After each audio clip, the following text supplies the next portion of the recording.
दोस्तों, आज मैं आपको बताऊंगा कि हज़रत इब्राहीम अलैहिस्सलाम और आग का मौजज़ा। हज़रत इब्राहीम अलैहिस्सलाम अल्लाह ताला के एक नेक पैगंबर थे। आपकी कौम बुत परस्त में मुब्तला थी और इस ज़माने का बादशाह नमरूद खुद को खुदा कहलवाता था। हज़रत इब्राहीम अलैहिस्सलाम ने अपनी कौम को अल्लाह की वादानियत की दावत दी और उन्हें समझाया कि बुत बेजान है, ये ना किसी को फ़ायदा पहुंचा सकते हैं और ना नुकसान। लेकिन इनकी कौम ने उनकी बात मानने से इनकार कर दिया। एक दिन हज़रत इब्राहीम अलैहिस्सलाम ने एक तदबीर सोची और रात के वक्त चुपके से बुत खाने में जाकर तमाम बुतों को तोड़ दिया। सिर्फ सबसे बड़े बुत को छोड़ दिया। जब सुबह कौम के लोग आए और अपने बुतों को टूटा हुआ पाया तो वो बहुत गुस्से में आ गए। उन्होंने सोचा कि ये काम ज़रूर हज़रत इब्राहीम अलैहिस्सलाम ने किया होगा, क्योंकि वो हमेशा बुतों की मुखालफत करते थे।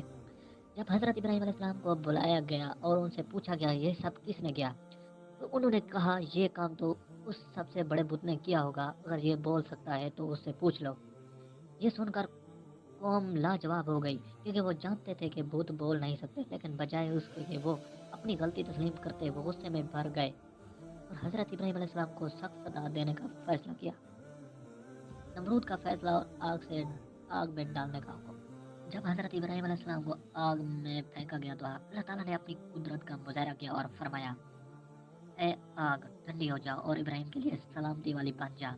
जैसे ही अल्लाह का ये हुक्म सादिक हुआ, आग फौरन ठंडी हो गई और हज़रत इब्राहीम अलैहिस्सलाम के लिए एक पुरअमन जगह बन गई।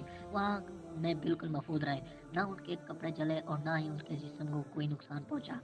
लोगों ने ये अजीम मौजज़ा अपनी आंखों से देखा और हैरत ज़दा हो रह गए।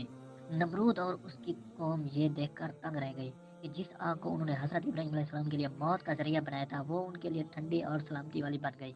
इसके बावजूद नमरूद ने अपनी जिद ना छोड़ी और हज़रत इब्राहीम अलैहिस्सलाम की दावत को कबूल ना किया।